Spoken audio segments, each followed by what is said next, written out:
Hey guys, in this video, it's the next one in the series, we're going to be running you through setting up the detector to the coil. This is a GP 3500, and what we want to do is hook it up to our coil that we have there, which is a 1 meter by half a meter coil, or what's that, 40 by 20 inches or something like that.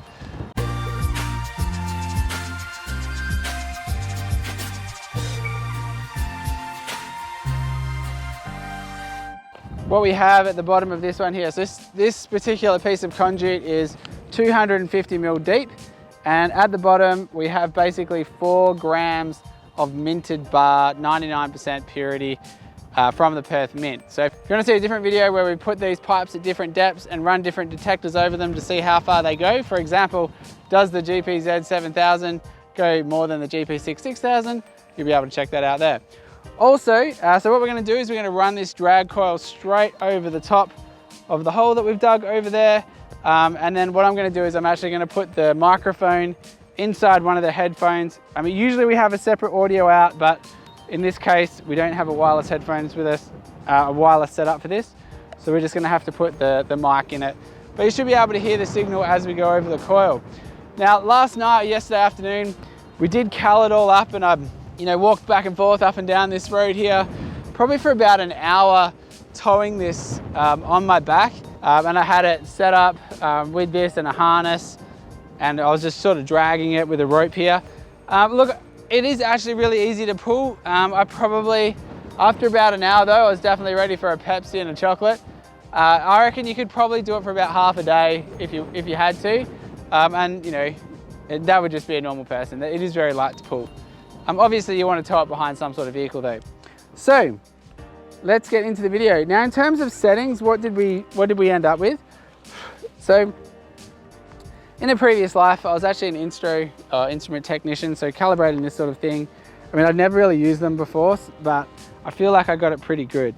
So we ended up with the threshold about here. I found the threshold was really all about volume in terms of what sort of volume we were going to get out into the detectors. Now I might have these settings wrong. I mean, I'm not an expert on this is just what I've found. The signal actually ramped that right up, and the tone. I had to get the tone right so I could hear the differences in the signal. Now on the other side, we have got it set to just in the middle for salt and sensitive, and also shallow and deep. Now on this side here, let me flip it over. What do we have? There are a lot of settings to these. In the end, we did just end up playing around with the auto setting. We didn't muck around too much with the rest of it. We did do a fixed tracking instead of balance, but the rest of it is all pretty normal, and we just hit the auto and did the auto cal on the front. So that's the settings that we've used. Obviously I did dial that in over about an hour of walking. What we did find though was when you go over big rocks and bumps, you are going to get a bit of a signal. So what we've tried to do here is cal it, so if you go over a rock or a bump, that's fine. But you will, without a doubt, hear a 250 mil 4 gram nugget. So obviously this is for more finding big nuggets over a big area. I mean, you could set it up to ping sort of your gram nuggets and that at 200 mil, but the problem you're gonna have with that is when you go over the rocks, it's gonna all sound the same. And that's just from walking around with it for about an hour. So I'm guessing, different type of ground, each time you're gonna wanna sort of cal it to what you're doing.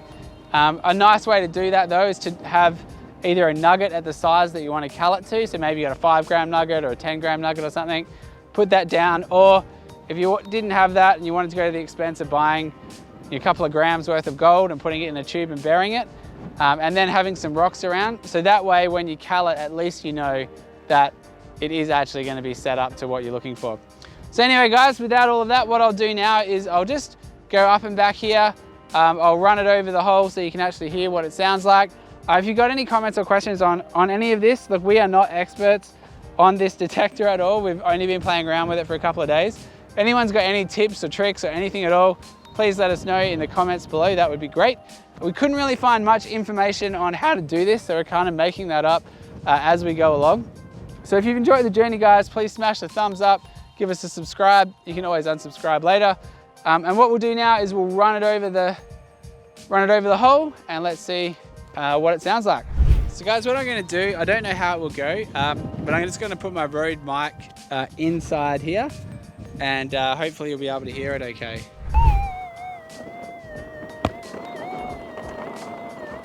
So as you can see guys, you'll probably hear like little rocks and noises and things.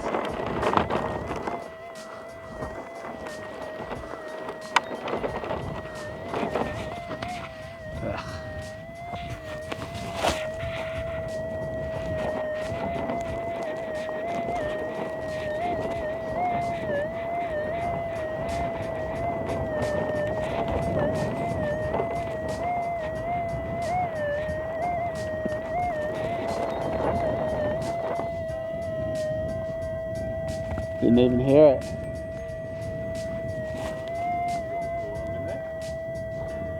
Yeah.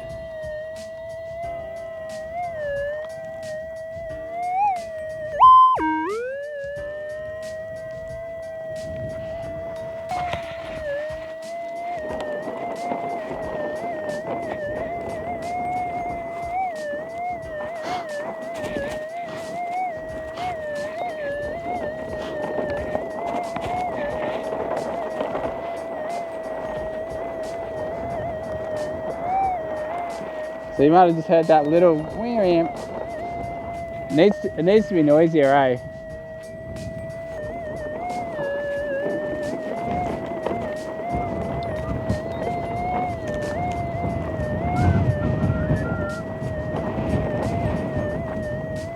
Hey guys, just gonna redo this video. We ran it over yesterday, we got a little signal, and then the camera went flat. So we decided to put tools down, go detecting and come back. So what we're gonna do guys is we're gonna run it back over there. I'm gonna let you listen to the signal. I'm gonna run over some rocks first so you can hear what rocks sound like. But it's very distinct now. We did change the settings a little. We did just change the threshold on the back of here. So if you wanna just grab that, have a look at that. So that's pretty much where the settings ended up in the end.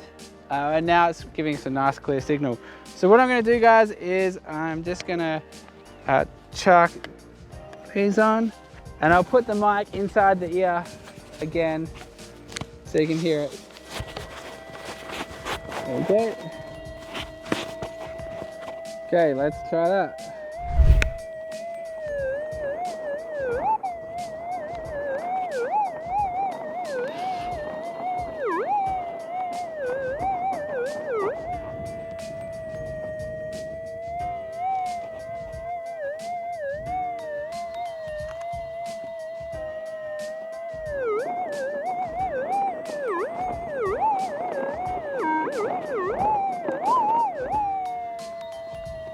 It's like so noisy.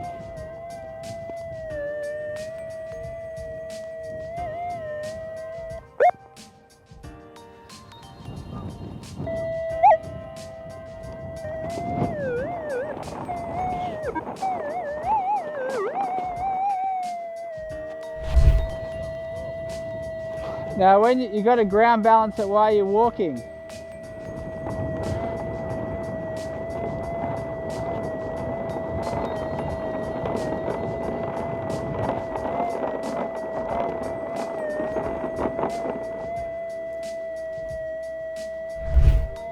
Okay, so I'm going to walk over these rocks.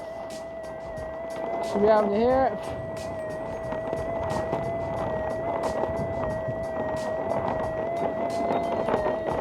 So it's not too bad. And then we're going to walk over the pipe. So you should hear that nice and clear.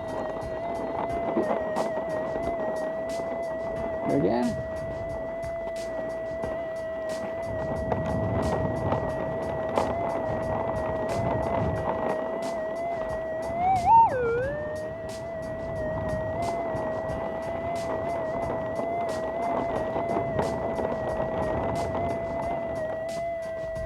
So just in summary guys, we did put that up, we just built it. We're not really sure if we've done it correctly. If anyone's done this before or got any comments or questions, please let us know. It seems to be working pretty well.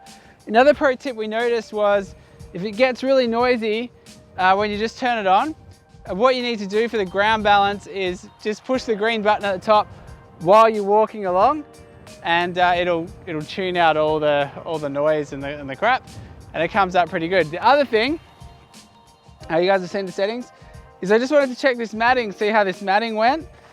Let's turn this off.